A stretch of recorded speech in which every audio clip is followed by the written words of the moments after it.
Friends, ఈ video నచ్చినట్లయితే like చేయండి, సబ్స్క్రైబ్ చేయండి.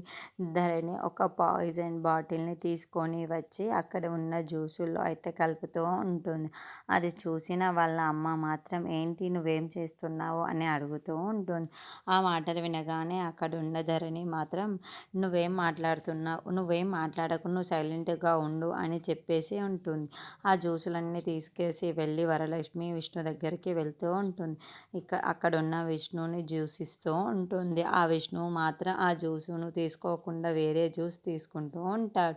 అది చూడగానే అక్కడున్న ధరణి మాత్రం ఒక్కసారిగా షాక్ అయిపోతూ ఉంటుంది.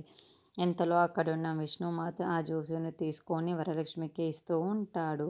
అక్కడున్న ధరణి మాత్రం నాకు కావాల్సింది ఇదే కదా, ఆ వరలక్ష్మి ఈ జ్యూసు విష్ణువు చేత జ్యూస్ ఇప్పిస్తున్నాను అని అనుకుంటూ ఉంటుంది.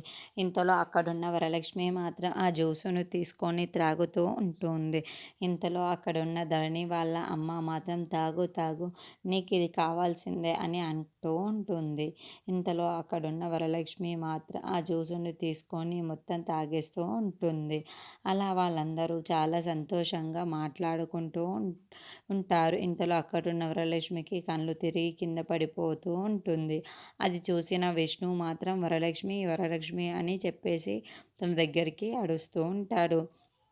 అక్కడున్న పిల్లలు అందరూ, ఇంట్లో ఉన్న వాళ్ళందరూ కంగారు పడిపోతూ ఉంటారు. వరలక్ష్మికి ఏం జరిగింది అని చెప్పేసి అనుకుంటూ ఉంటారు. తనని ఎంత మెలకుగా లేపినా లెగ్గకపోవడంతో అందరూ చాలా కంగారు పడిపోతూ ఉంటారు.